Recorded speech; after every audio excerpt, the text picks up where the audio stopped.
Hello, everyone. We have returned to the Twitches. I am Greg Tito, and I'm joined by Jamie Crawford. Hi, everyone. This is an extravaganza here. Yeah, we did Sage Advice twice in a row. When did we ever get to do this back-to-back segments? It's kind of fun. Yeah.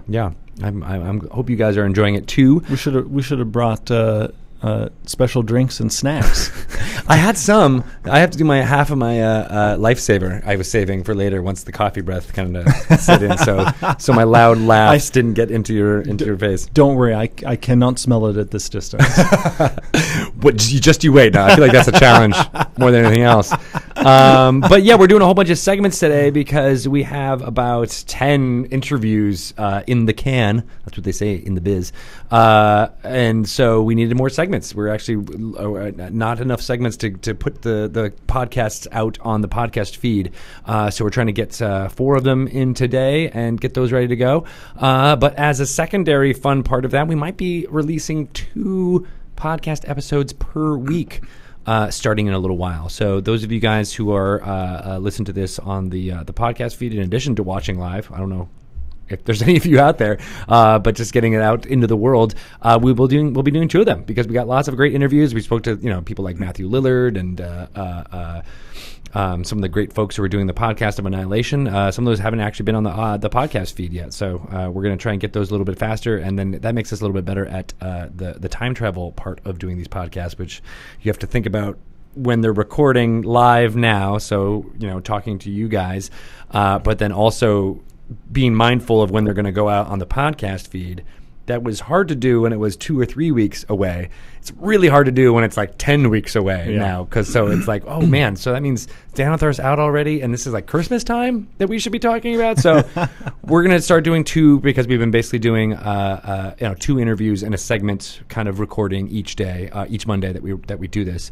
So yeah, look for more Dragon Talk coming your way, and we'll see how that goes. And Ryan's really excited about doing more work. You can tell. Look at him. He's very happy.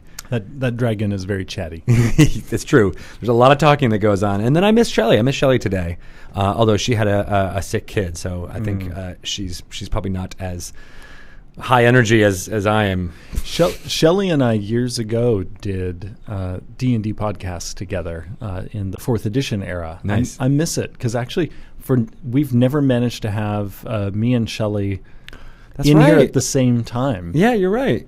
Yeah, it would be like old times. Bring it back. Yeah. She was talking about that she did that and she was excited about that, but then also that she's like, I wrote a book, right? I'm like, yeah, I know you've written 2 books. So I think maybe she wants to have her own segment where she talks about the playing of Dungeons and Dragons from her point of view. I'm like, oh, that's actually kind of a cool idea. We're musing on lots of fun things that we can possibly do for new and better segments. So throw it out there. But of course, Laurie Cheneau and Sage Advice are tons of fun. I'm sorry, Techno Scald, if it feels like we're fawning over celebrities who play D&D, but I'm just excited to be able to talk to some of those folks. So I know that there's definitely fans out there who like the lore and the mechanics as well. So that's why we have both of them. We're trying to serve everybody out there in Dungeons and Dragons fandom. I wanted to get a little bit of announcements for those of you then, and we'll get into our final segment that we're recording today, which is about the conditions of Dungeons & Dragons 5th edition. A lot of questions pop up about those. But I will be going through some of this fun stuff because there's great new shows popping up here on the D&D Twitch channel.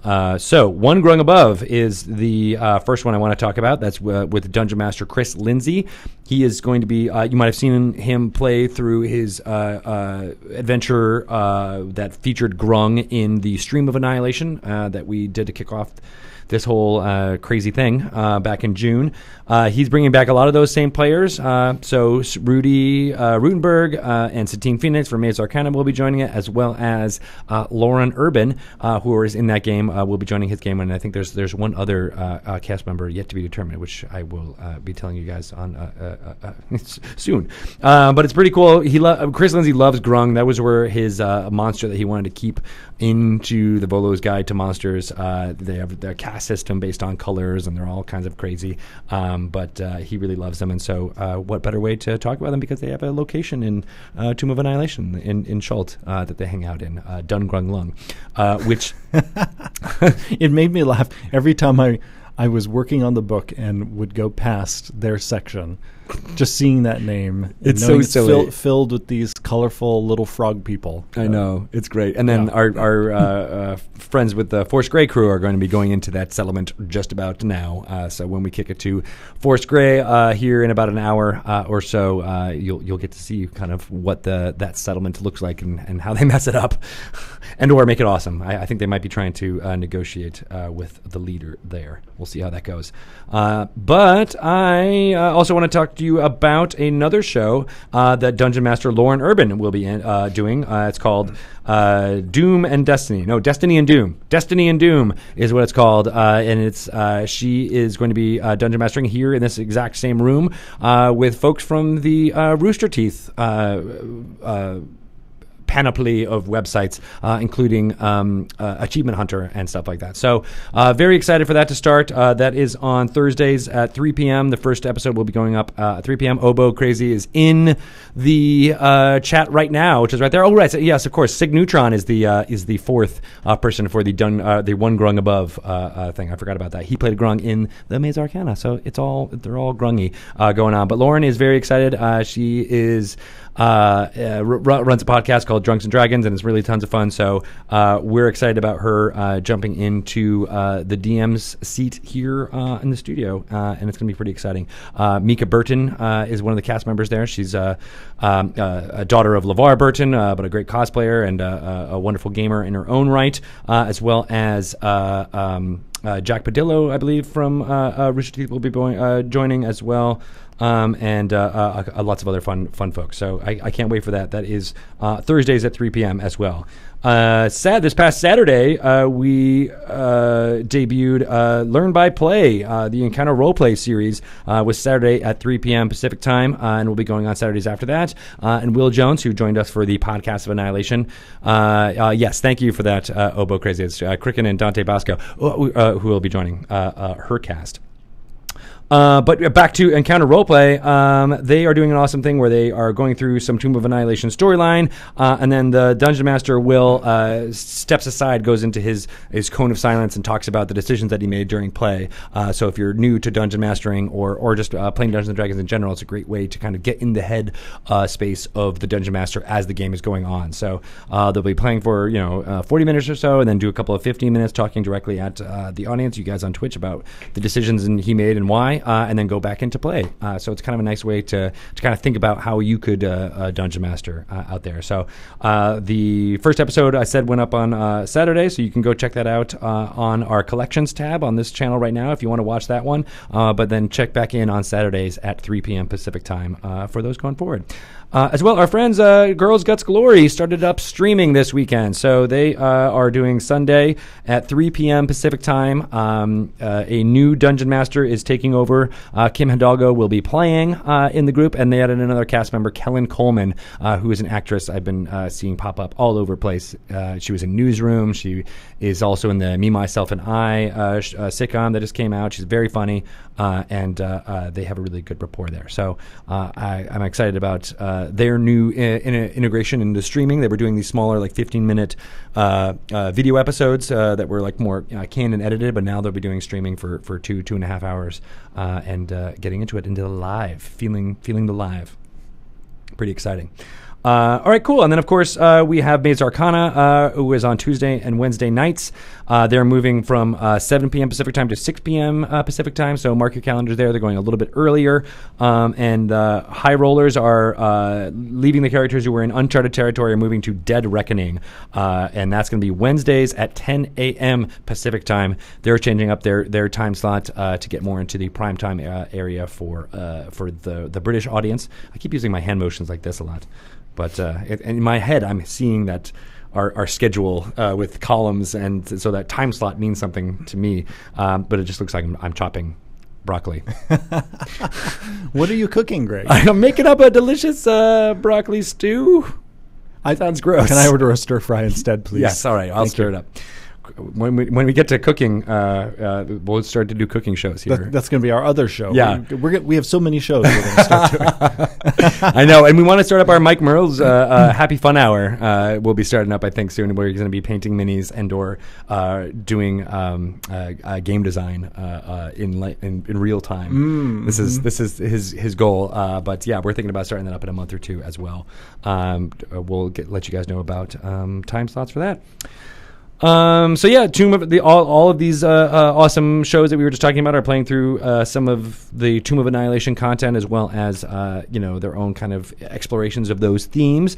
So Tomb of Annihilation is out now. You can get it everywhere. It's on D&D Beyond. It's in Roll20. It's in Fantasy Grounds. It's at your local store, where it's been out since September 8th. But you can also get it online in a number of these places. And then to celebrate it being out in the world, we did Podcasts of Annihilation. So the week it was out, we did 10 podcasts on our different feed. It's called Dungeon Delve. A different RSS feed is available on iTunes, Google Play, or wherever you kind of get your podcasts. We got 10 audio play podcasts from the community to play through a couple of different scenarios in the Tomb of Annihilation story. Some people took something that was like a paragraph in a write-up about Port Nyanzaru and expanded it into like a 2-hour adventure. Some people took sidetracks or made up things that were kind of in the same theme of everything that was happening down in Chult. So it's very exciting. I think a couple of them were like, oh, we should communicate so we don't make sure we do the same thing. Everybody went completely different. They all went using their imagination like crazy. So it was wonderful, and different variations, and hopefully you can find one or two of them that you might want to listen to going forward. So there was Nerd Poker, Taking Initiative, Encounter Roleplay, Dungeon Rats, and/or God's Fall, Sneak Attack, Drunks and Dragons, Venture Maidens, Dungeon Drunks, D&D is for Nerds, and You Meet in a Tavern. They were all awesome. Really excited to work with them, and we had a few of them on the podcast recording last week as well as the week before, and those will be coming out in RSS feed pretty soon, eventually, as I mentioned. But we'll be having more of them on as well to introduce you to them as their cast and their dungeon masters are all pretty interesting people, and I love finding out how people started playing, and all those stories are super fascinating to me. Yeah. Extra Life is a thing. We are raising money for Seattle Children's Hospital starting on November 3rd and 4th. We'll be playing Dungeons and Dragons for a long time.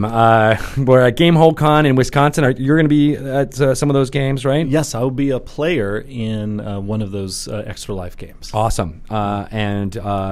Chris Lindsay and Rudy and Satine from Maze Arcana will be there, as well as Chris Perkins and Mike Merles taking parts in some of those. I'll be hosting some of the games that will be happening here, as well as throwing it to different friends of ours that are around the country to be doing stuff. So I'm excited about that. We're all raising money for a good cause. So I have my donation page up live. Is yours up live yet as a player? It is not. You got to get it up. I know. You got to start throwing it out there. This is people are talking about it. So they want to go and donate money to figure out what kind of character you want to play. So you can say, donate $100 to say you wanted to be an elf or to be a fighter or whatever tickles your fancy. And Jeremy is forced to play it.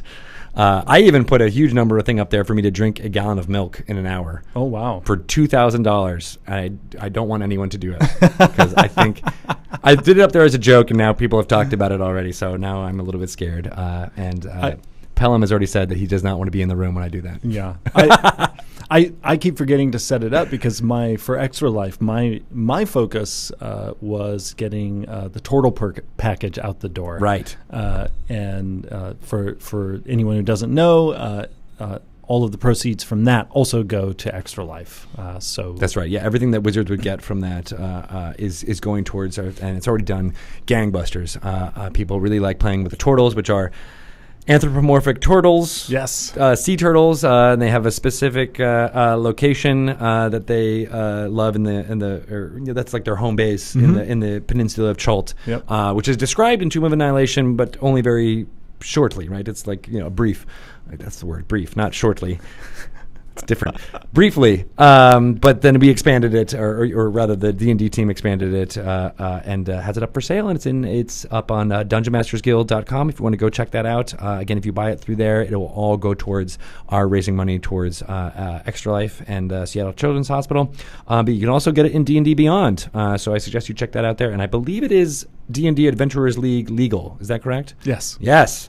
So you can play with it in your weekly sessions in D&D Adventurers League if you so choose. And I want to see at least 3 turtles with Renaissance painter names soon.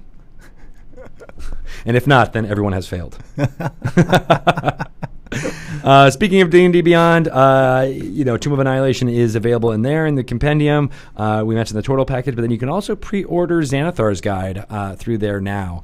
And good to get it ready to go because there's a lot of fun subclasses that you'll be able to make with the character builder that's in D&D Beyond. So it's up there. It's a thing. It's going to be exciting, and you should go follow the D&D Beyond Twitter page and all the videos that Todd Kenrick has been making with you and with Jeremy and Mike Merles, talking about all the different subclasses that are going to be available. There's 27 plus other ones? Yep. Yeah, so there's 27 new subclasses in Xanathar's Guide to Everything, as well as how many ones that are revised? And then four that are carried over from the Sword Coast Adventurer's Guide. Wow. All right. And we get questions every day about which subclasses are in the book. What I'd say is just keep your eye out for those videos, because we're doing one video for every single one of the new subclasses in the book. So each day, basically, you're seeing the list get filled out. So watch those videos. Nice. Yeah, and it's really exciting. I liked your one on the Inquisitive. That was one that I hadn't really... I read the description because I'd seen it around. I was like, oh, that's kind of cool. But once I heard you talking about what made it cool, I was like, oh, yeah, no, I totally want to play that kind of character. Glad to hear that. So I think these videos do a really good job of getting to the nut of why these things are interesting and not necessarily the mechanics behind it. You'll still need to get the book for that. But the flavor behind all these subclasses is super cool. And really, as I think I've even mentioned in one or two of those videos, the flavor is where we started in our design. That every subclass basically starts as a story and a character, and then we create the game mechanics to match that, rather than coming up with mechanics and then groping around for a story. Right.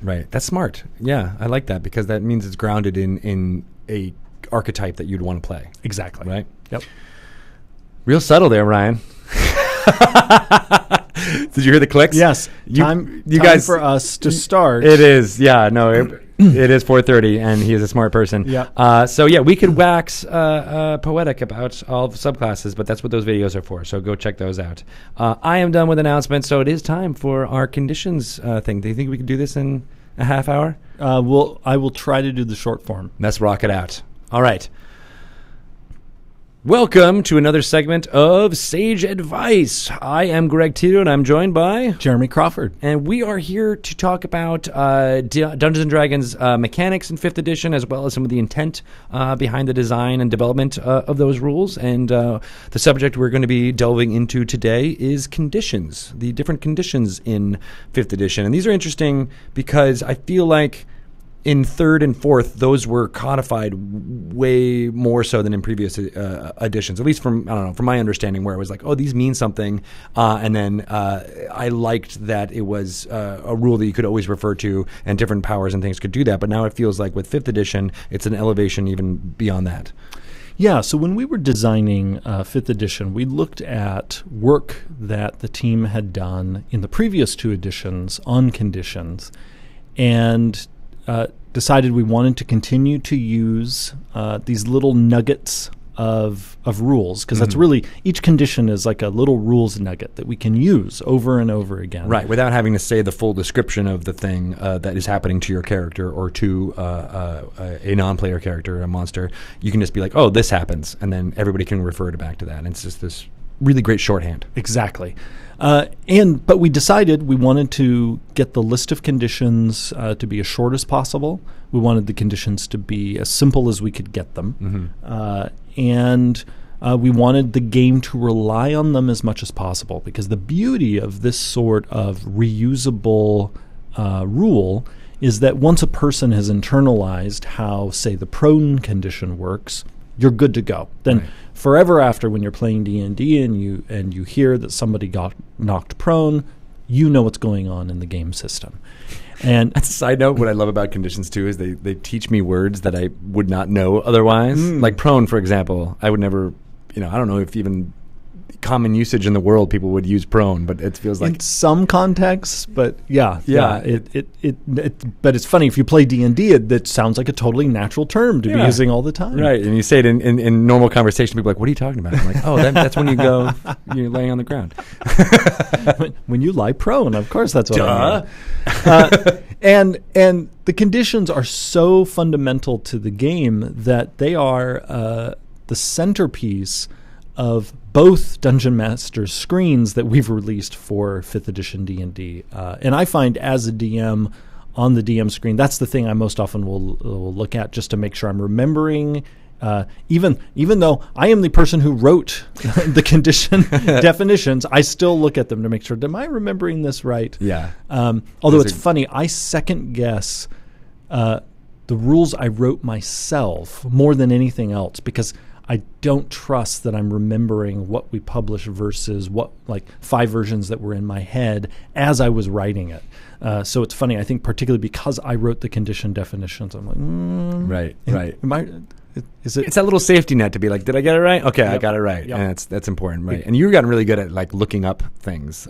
I always look up everything. Yeah. I mean, as people, anyone who has watched the video feed of when we do these podcasts will see I'm always glancing down at the book. And again, it's precisely to make sure I'm remembering what's actually on the page and not version 10. That the playtest from or sometimes July again, not even 2013. playtest, but it's like rattling around in my skull, because as even in the writing process, I will have versions that never see the light of day. Oh, there's that. Yeah. Right. So I have to make sure it's the real version that I'm talking about. So conditions, they are as fundamental to how 5th edition works as, say, advantage and disadvantage, because so many things in the game expect you to look at these definitions when you're playing. Think of, as you're playing, the number of times the rules use words like prone, invisible, incapacitated, restrained, grappled. All of these and many other terms, they are conditions. And any time those terms pop up in the game, the expectation is you're either going to remember what the definition is for that term in D&D, or you're going to go look it up. And because so many things in the game rely on these conditions in the player's handbook, we made the decision to move them into their own appendix at the back. Originally, they were going to be in the combat chapter, but as we were working on the book, I realized, well, these are much bigger than combat, because there are many spells that will impose these conditions outside of combat. You might have to deal with these conditions when you're just walking through the wilderness because of a trap you face or something else. They touch everything in the game. Now, one thing, though, is they can sometimes be a gotcha. And I say this because pretty much everybody who plays knows prone, hey, that's one of those conditions and that's on that list and I need to go see what it does. Incapacitated comes up over and over and over again, and people usually know, okay, that's one of the conditions. But then there are ones like poisoned. And I've actually seen many players forget that poisoned, when you see that word, that's also a condition. Yeah. That's a condition like charmed and frightened.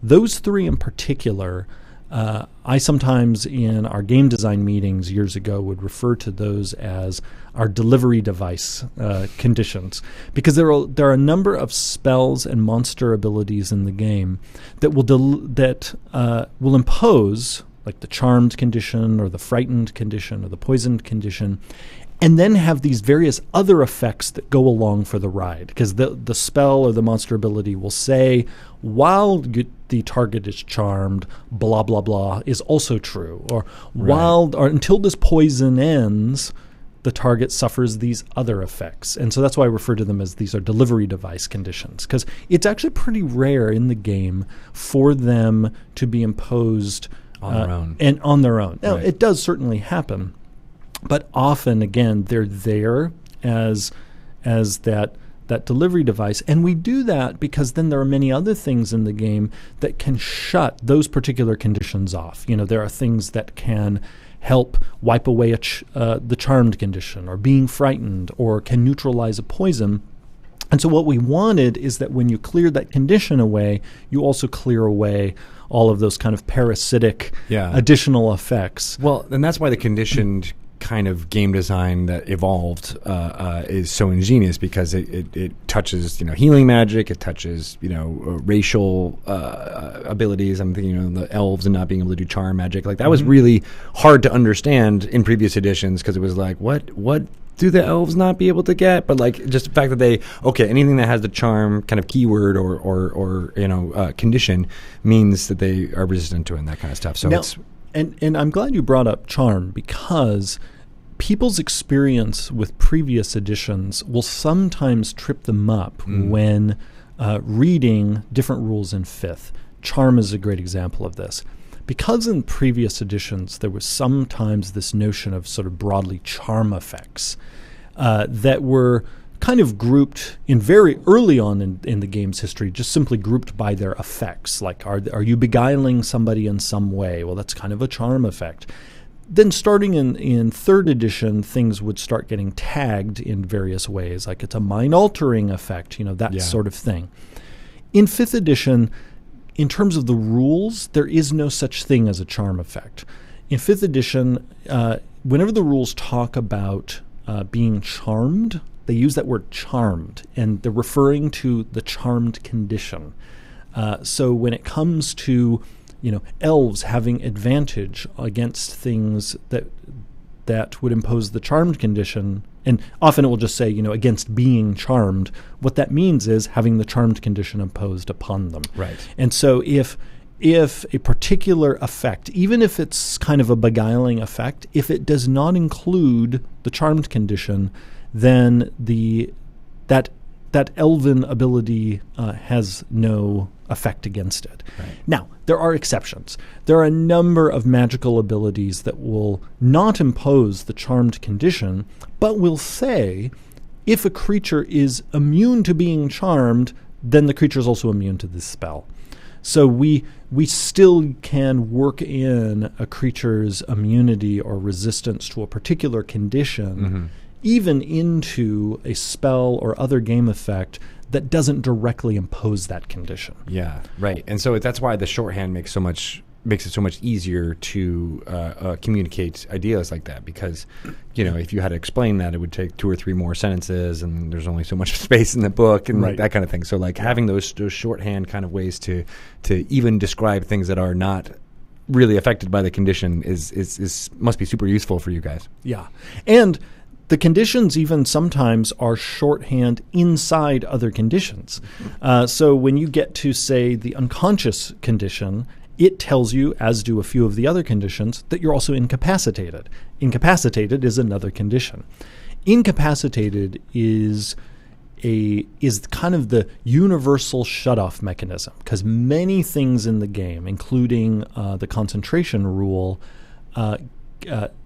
will refer to being incapacitated. Or a number of class features will say this will last until you're incapacitated. And we use incapacitated as basically the way, this is how we shut things off. Right. But what's interesting is on its own, incapacitated doesn't do a whole lot. On its own, what it does is it stops you from taking actions or reactions. It doesn't even stop you from moving. I get this question sometimes. If I'm incapacitated, can I move? The answer is yes. Now, that said, very few things in the game apply the incapacitated condition on its own. It's almost always a part of a bigger package. Like you're knocked unconscious, and a part of being unconscious is you're incapacitated. Why were those separate? Why did you need two things there? So we had a variety of conditions that needed to refer to incapacitated, and we wanted one word that all of the rules could refer to as basically the shut-off mechanism. I see.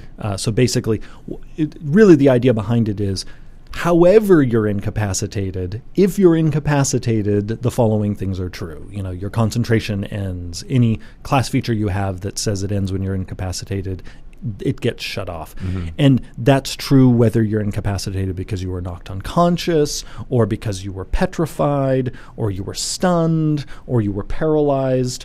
All of those are conditions that mention the incapacitated condition. Got it.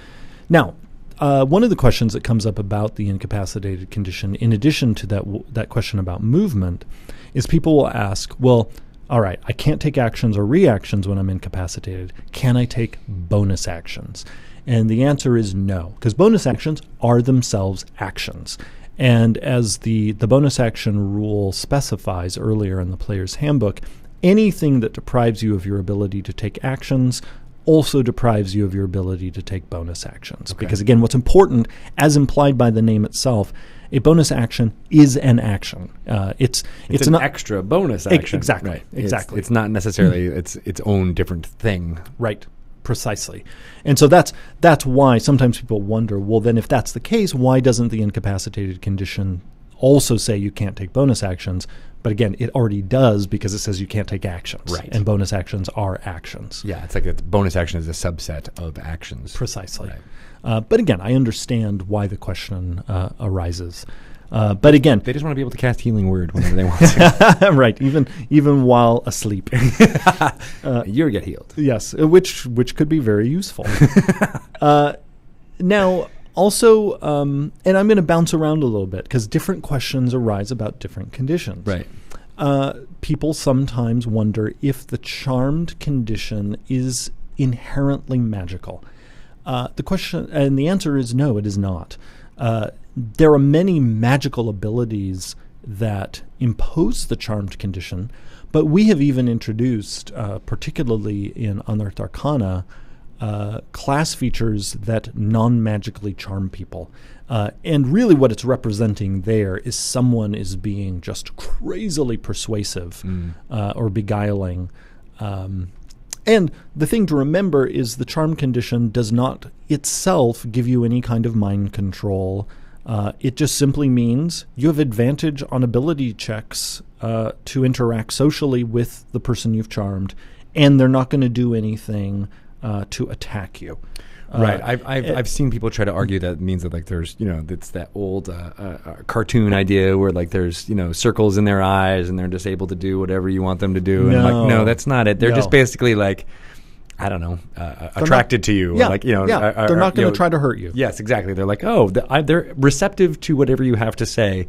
More so than they would be if they were not under that effect. Yeah, another great way for a person to think of the charmed condition by itself is just the person is now extra friendly. They don't want to hurt you, and they're receptive to your ideas, and that's represented by the fact that you have advantage on any social ability checks you make toward them. It doesn't change their personality. It doesn't make them gregarious or anything. It just makes them able to not discount you immediately. They're kind of oh, all right, I'll listen to what you have to say. But because the charm condition is a delivery device for other effects, it does appear in certain magical effects that also include a certain amount of control. And that's why I think sometimes people think, oh, that control is a feature of the charm condition. It is not. Because again, the condition itself is very short in terms of its text. Of just you have advantage against the person and they're not going to harm you. But that's why the friend spell is cantrip. Right? It's you're basically implying that condition on someone, but without you can do it ad nauseum. But otherwise that would be a completely crazy cantrip. They're like you get charmed, you get charmed, you get charmed. Yeah, for sure. That makes sense. So people sometimes forget that invisible is a condition, and there are some important rules built into the invisible condition itself.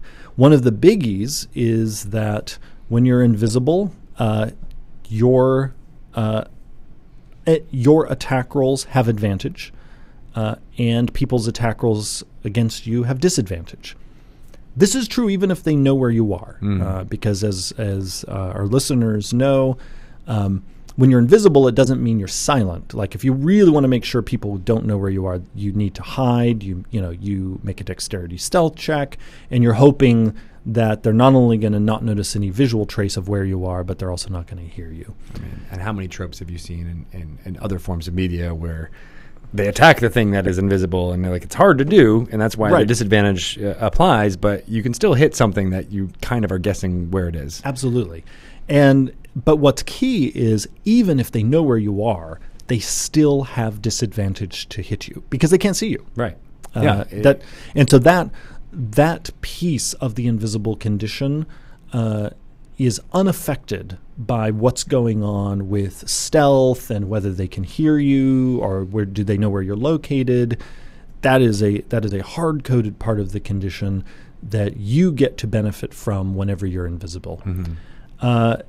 And also the invisible, it's funny, sometimes the conditions can state things that seem really, really obvious, but rules need to be explicit. Yeah. So the invisible condition also makes sure to say it's impossible for people to see you. What about targeting? Can you target with someone with a spell if they can't? Is that so? The general answer is yes. It's actually. I think we actually covered this. Yes, we've talked about this in targeting specific sage advice. So I'm just recapping. There are certain spells, quite a few in fact, that specify you must be able to see the thing you're targeting. But if a spell doesn't say that, you can target an invisible creature. Particularly spells that involve attacks, because you can make attacks against things you can't see, and just when you do, you have disadvantage. There's a good chance that, again, even if you know where they're located, you're going to miss. You're still going to miss. Because you're not seeing the exact outline of their form, etc. The grappled condition. Sometimes people forget it's here. And it includes some key bits of information for how grappling works. First, there's the very simple thing that when you're grappled, your speed becomes 0.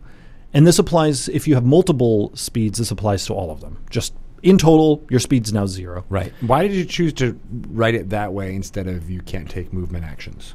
Well, first off, because we don't have movement actions. Right. Because in 5th, you have your move, which is kind of a more sort of amorphous thing that you can split up on either side of your action, because your turn structure is quite simple. You can take one action, and on either side of that action you can move, and the total amount of movement that you can do is equal to your speed. And so this zeroes your speed out, and it says you can't benefit from any bonus to your speed. So even if someone casts a spell on you, just suddenly you have plus 50 to your speed. You're still at 0. Yeah, while you're being grappled and being held in place, your speed is 0. Now the thing is that is pretty much the only effect of the grappled condition. People will often get it confused with restrained, which is a much harsher condition. Yeah. All grappled does is just basically say, nope, you're not moving. Yeah. But here's some other key things the grapple condition tells you. It ends the instant your grappler is incapacitated. And here we go, referring again back to another condition, the ever important incapacitated condition. They get incapacitated by any means whatsoever, the grapple is done. Also, the condition tells you that the grapple ends if you are removed from the reach of the grappling effect. So let's say they grab you with their 5-foot reach. If somehow you get removed from their reach of 5 feet, the grapple's over. Right. That might happen because you teleport away. That might happen because your friend hits you with a thunder wave and blasts you out of their grasp, also dealing damage to you at the same time, most likely. But I've seen a lot of interesting ways that people have used to get their friends out of a grappling effect, because they know this is how grappling works. If you could just get them out of the reach of the grappling effect, it's going to end. Now, this gets trickier, though, if the grappling effect has a really long range. Like we have some monsters, like the Roper, for instance, with where the grapple is quite long. So good luck. Right. especially if the grappled person is really close to the Roper, and it's like, all right, you got to go really way far out away. there. Thunderwave can't help you. Yes. But so the grapple is important to kind of visualize too, because I always kind of think it's someone grabbing onto your shirt or it's got you in their grasp. But you can do everything else that you would normally be able to do if you were in someone else's grasp. It's the restrained that puts you down on the ground with the knee in the back, kind of like not able to take anything. Right. And often I'll, again, see people trying to have aspects of restrained within the grappling. Within grappling. That's like, oh, you're grappled, so you have disadvantage on attack rolls. No, that's restrained. Right. Grappled is really light. As you say, it's just sort of like, I got you. I got you. Right. And you can move to the restrained, and that's what those rules are all about. But it's just the act of doing that. Yeah, precisely. So poisoned, it is crazy short condition. It is, in fact, the shortest condition in the game other than incapacitated. They are the two that it's a single bullet in the bulleted list. Is that a check mark in the design? Being like, we got to make sure we have short, concise. The best condition rules are the ones that can get done in 4 words, 5 words. We went through version after version of these conditions because, again, the game was going to be using them so much. Yeah. It was like squeezing water out of like a dish rag. We get the most meaning out of the least amount of concise words. Yep. Yeah. As short as possible. So poisoned is almost always just there to deliver a bunch of other stuff. Because on its own, what it does simply is you have disadvantage on attack rolls and ability checks. So it kind of represents your kind of woozy. It's maybe a little hard to concentrate. It's a little hard to be accurate with your attacks. Yeah. But that's it. It does not impose disadvantage on your saving throws. Partly because we didn't want to create a vicious loop where you get poisoned and then it becomes harder to actually save against the poison itself. But that's all poison does on its own. And so people will then see it used quite often for a variety of body-altering effects, which really in the real world is all poison means. It means any kind of toxin that enters your body and harms it in some way. Would you ever use the poison condition as a mechanical thing for drinking 5 beers, for example? That would be a good use of the condition. Yeah, you could if a person had a character has a crazy night of binge drinking and is blackout drunk. As DM, I would probably subject him to the poison condition in the morning, along with a mighty headache. And then they're going to try to find, the best hangover remedy in town. Quests abound for that various thing. Or the group just needs to have some neutralized poison and we can party all night. Yes. We got the neutralized poison potions. No, but that was actually our thinking when designing the dwarf. That dwarves are very well known for their love of the drink, and dwarves also are very good at resisting poison. And so our idea was, well, this is partly why they can drink so much, because it just doesn't affect them as much as it affects other people. I can imagine actually this could be a little sad for the dwarves because everyone else is like, oh, I just had one nice cocktail and I'm good. Yeah. Well, the dwarves are they're sorry. 4 or 5 cups in. Okay, I'm finally I feel something. I feel it now. Yeah. Now, on the other end of the spectrum, when it comes to conditions, we have some long ones like petrified, which I'm not going to go into everything it does, and unconscious. Unconscious I will talk about because it actually is one that comes up quite a bit. People don't think about it, but their characters are subjected to the unconscious condition pretty much every session of play. Whenever they get to 0. That or when they sleep. Because as the Dungeon Master's Guide points out, and then this is something discussed in a bit more detail in Xanathar's Guide to Everything, actually. Oh, okay. Where there's a whole section on sleep. Whenever you sleep, you're subjected to the unconscious condition. So you are incapacitated, which, bam, anything you're concentrating on just got shut off. And everything else that's in the unconscious condition is suddenly imposed upon you. You can't move or speak. You're unaware of your surroundings. You drop whatever you're holding, and you fall prone. So and here we again have the unconscious condition referring to now the prone other condition. conditions, right? You automatically fail strength and dexterity saving throws because while you're there snoozing or you're knocked unconscious, you're not going to be dodging anything. And also you're not going to be physically resisting anything with your strength. Attack rolls against you have advantage. And here is also an important bit where sometimes people will ask me, does 5th edition have a coup de grace rule like 3rd?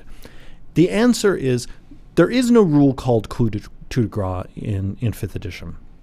And part of that is we don't need it because hiding out here in the unconscious condition, in its very last bullet, is this little bit.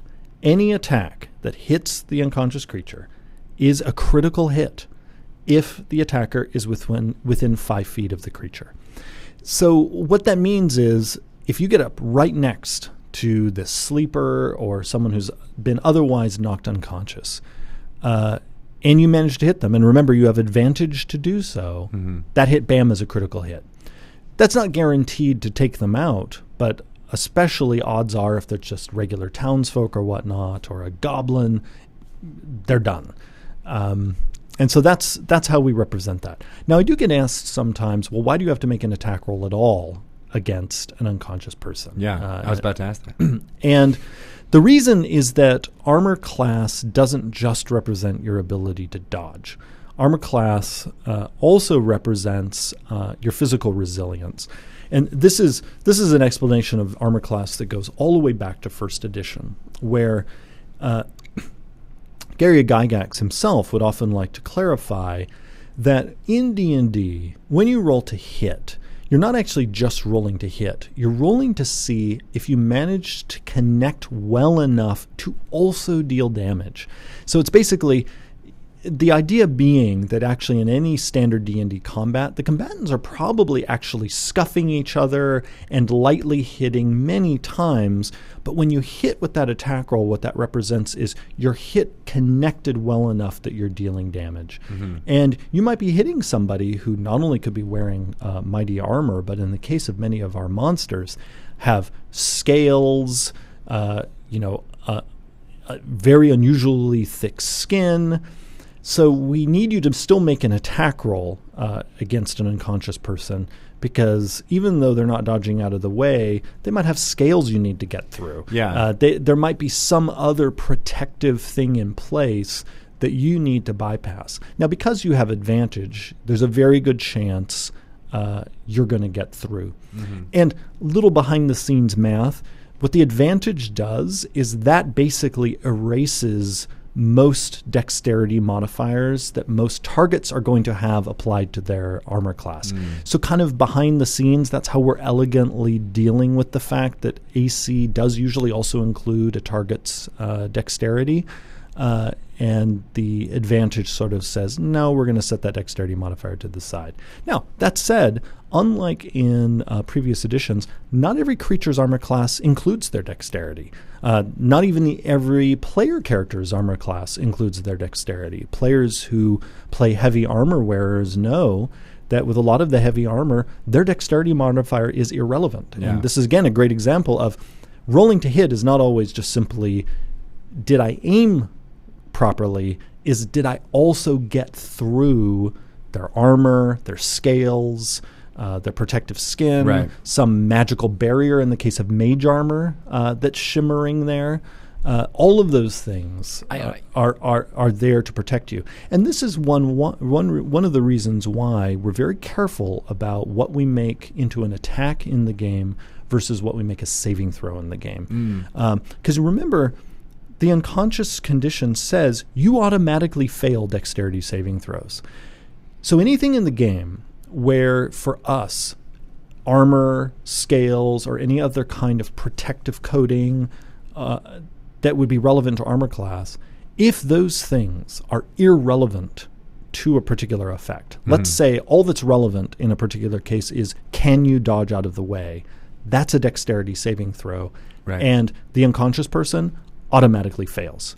So that's where the just pure dodging So it's comes better. into play. It's better to have a big rock that you're going to throw or let fall on top of a sleeping creature because they won't be able to dodge out of the way and it'll kill there's them. no dodging. But if you're doing with a sword or a dagger, you could miss. Even though it's easier, it's unlikely. It's unlikely, but right? If you just get it off to the side and their armor pushes it away from a vital organ, they might still take damage, right. But it's not a killing blow automatically. Right.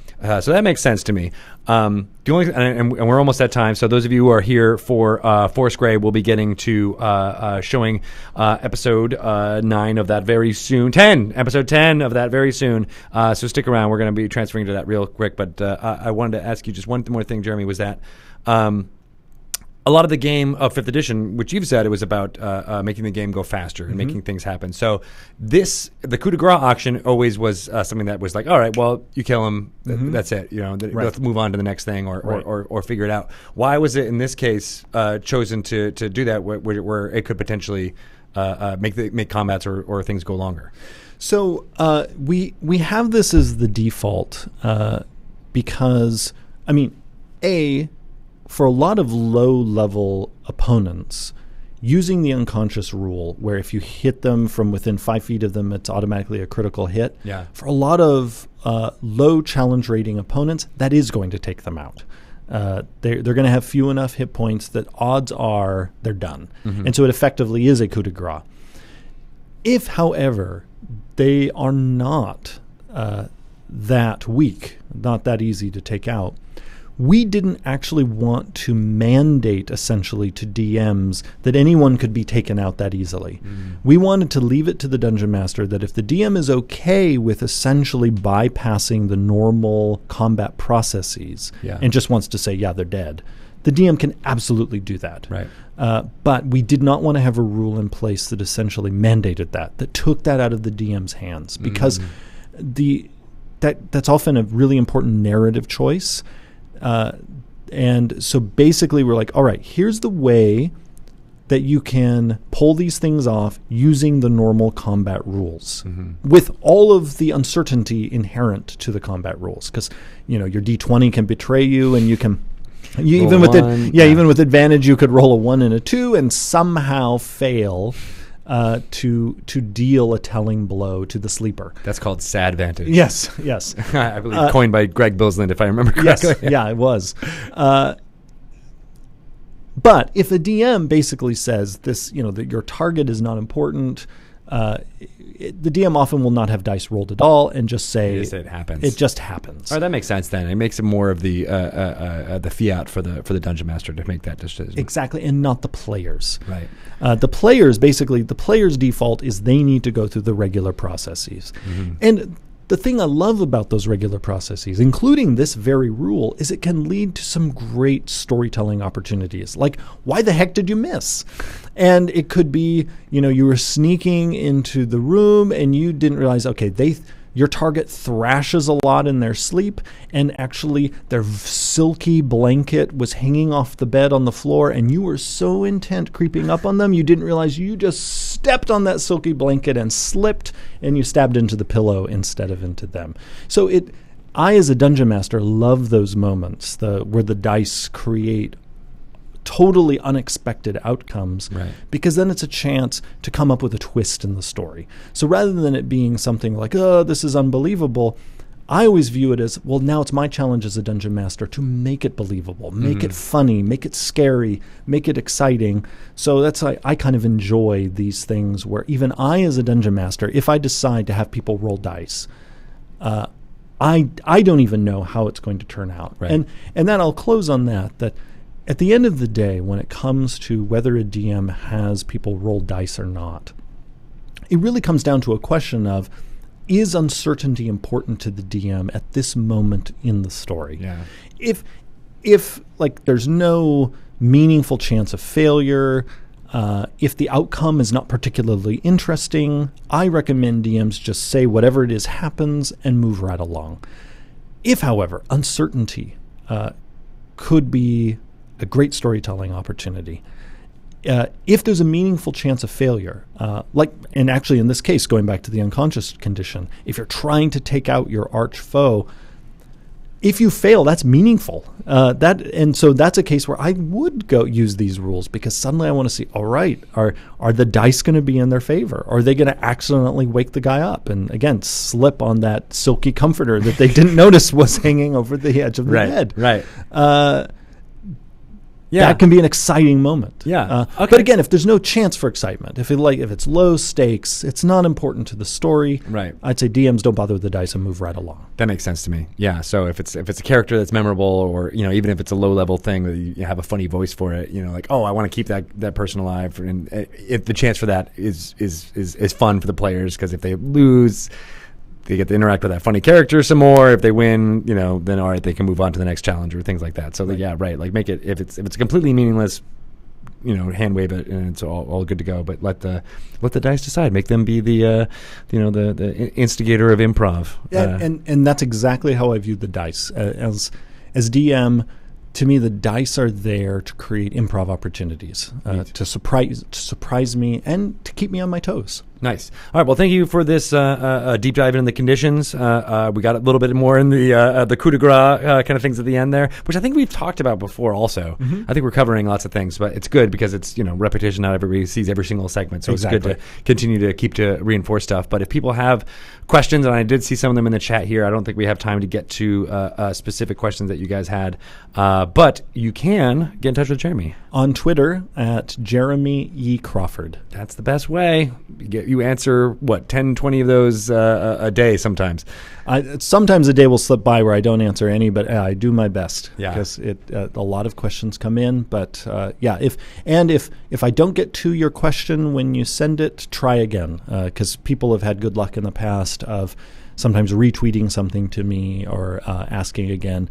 Twitter also has a notification limit, so many questions will get gobbled up by Twitter before I ever see them. That's true. That's been a thing that's been happening too a lot. So yes, keep at it. Be persistent, and we will get your things. And maybe one of these times we'll do one of these segments that are just Q&A. Like we can just open it up to you guys. I'd love to do it. Yeah, I think it'd be a lot of fun.